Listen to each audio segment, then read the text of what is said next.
hak asasi manusia adalah hak yang dimiliki oleh setiap orang sejak lahir dan harus dilindungi serta diakui oleh suatu negara. Kesadaran untuk melindungi HAM ini lahir semenjak berakhirnya Perang Dunia Kedua, setelah disadari banyaknya korban yang terjatuh akibat dari penyiksaan yang tidak manusiawi. Oleh karena itulah, maka dibentuk lembaga internasional khusus yang difungsikan khusus untuk melindungi HAM, yaitu PBB atau Perserikatan Bangsa-Bangsa. Kemudian, PBB pun melakukan konvensi yang berisi tentang pertentangan terhadap penyiksaan ataupun segala perlakuan yang bersifat kejam dan juga merendahkan martabat manusia. Hasil konvensi tersebut kemudian diratifikasikan oleh Indonesia pada tanggal 28 Desember 1998 dan dituang ke dalam Undang-Undang Republik Indonesia Nomor 5 Tahun 1998. Walaupun Indonesia sudah mengupayakan pencegahan dari praktik penyiksaan tersebut, namun masih saja ada banyak praktik penyiksaan seperti penyiksaan tahanan oleh polisi dan juga penembakan murid-murid pada tragedi Trisakti. Meskipun pada saat itu Indonesia sudah meratifikasikan hasil konvensi tersebut ke dalam Undang-Undang Dasar Republik Indonesia. Metode penelitian menggunakan metode yuridis normatif. Data yang digunakan dalam penyusunan artikel ini berasal dari berbagai literatur yang berkaitan dengan masalah yang dianalisis. Beberapa jenis referensi utama digunakan dalam jurnal edisi online dan artikel ilmiah yang bersumber dari internet. Konvensi menentang penyiksaan dan perlakuan atau penghukuman lain yang kejam, tidak manusiawi atau merendahkan martabat diadopsi dan dibuka untuk penandatanganan, ratifikasi dan aksesi oleh Resolusi Majelis Umum 39/46 tanggal 10 Desember 1984. Mulai berlaku 26 Juni 1987 sesuai dengan pasal 27 ayat 1. One of the human rights violations in Indonesia is the 1998 Trisakti tragedy. In this case, the protection of human rights that are violated is the protection of the right to live. Article 28A of the 1945 Constitution regulates the protection of human rights. According to Article 28A of the 1945 Constitution, everyone has the right to survive and has the right to defend his life and life. Article 28A clearly explains that this article guarantees a person's right to survival. However, in the 1998 Trisakti tragedy, the police and members of TNI or Polri were involved in cruelly stepping on, hitting, and shooting students, depriving students of their right to live. The incident resulted in 6 people being killed and 16 seriously injured. The case led to several incidents that also led to human rights violations. One of them experienced massive anger. Even the ethnic Chinese were targeted. Besides killing, angry mobs also raped minority women. Only cases that violate one or more human rights protections can lead other human rights violations. We can let this happen and happen again. Trisakti tragedy. This incident killed 4 Trisakti University students in Jakarta, Indonesia, and injured dozens of others. The Agustinus torture case, 2018. Agustinus Anemesa alias Engki, 25 years, had to feel the heat of the bullet lead from the West Sumba police. Police in the right leg below the knee, besides being beaten until he fainted during the arrest. He was a victim of torture and shootings carried out by members of the West Sumba police on suspicion of motorbike theft. As a result of the shooting, Agustinus' right leg, based on medical records from Caritas Witebula Hospital, had to be amputated. The alleged crime committed by Agustinus is also unclear. His family, Agustinus, is suspected of being involved in the theft of motorbike and livestock, while the West Sumba police chief stated that Agustinus was dragged into alleged fight. In addition, there has been a police ethics trial which showed that Agustinus was innocent, or at least there was a procedural error that caused serious injuries to Agustin's leg. That was after reporting by Agustinus' lawyer, Petrus Loli. This case adds to the long series of cases of torture carried out by law enforcement officials.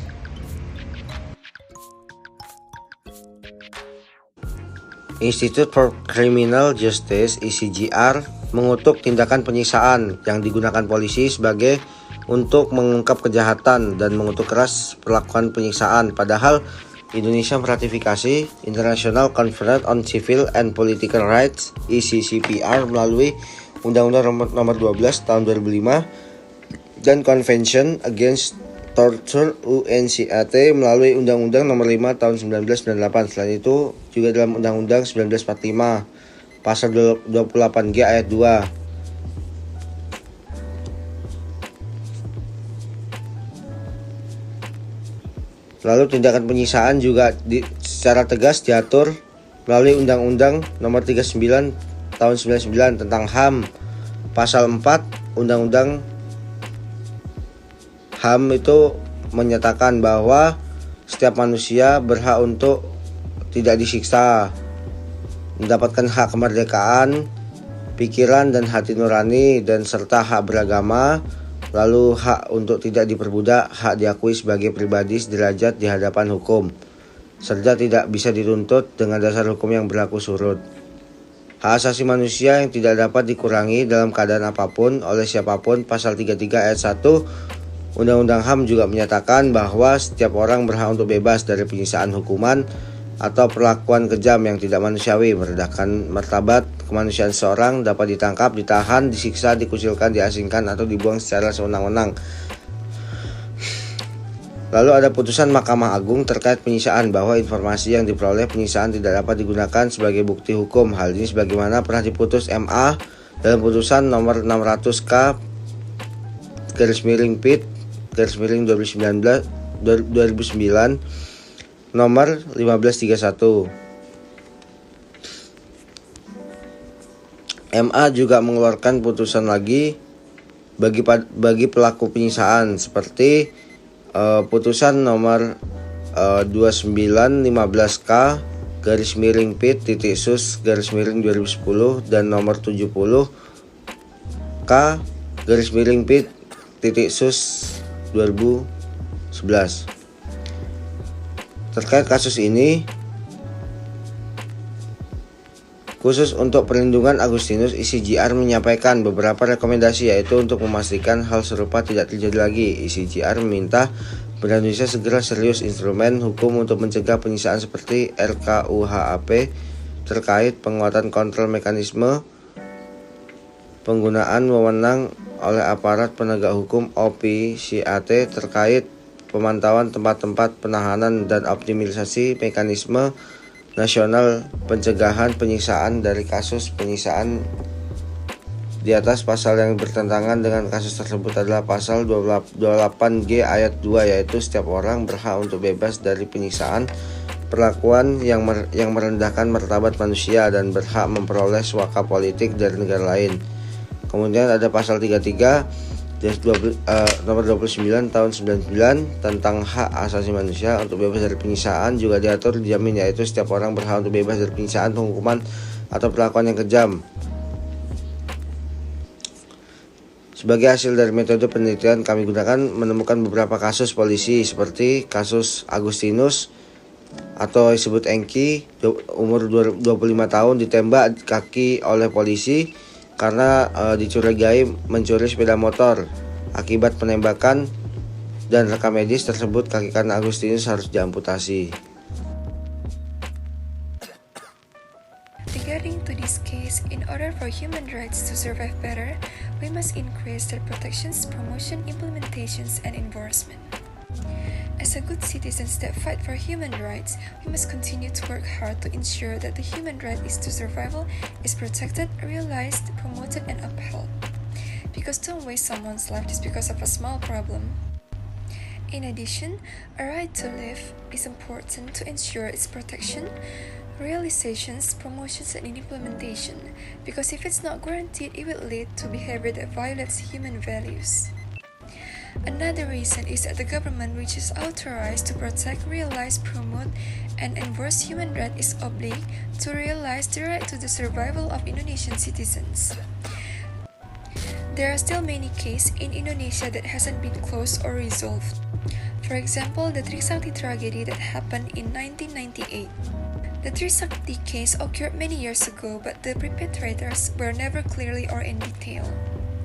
One of the reasons why this case is difficult to resolve is the interventions of important figures like power holders. At that time and even now, there are so many things that will hinder the resolutions of the case. Actually, there are several solutions to overcome the Trisakti case, especially case involving human rights violations. First, the government should use Komnas HAM to carefully investigate what happened at the time, the causes of the problem, and who were the participants in the problem. Second, if it turns out that Komnas HAM and the government cannot enforce human rights in Indonesia, then we have to ask a higher institution, the United Nations. It aims to take over the case before it ends and is closed. Third, respecting the human rights of Indonesian citizens and trying our best to protect our rights to survive, as well as other human rights, such as the right to a decent life, a good economy, the right to a freedom of speech, the right to equal treatment in front of the law.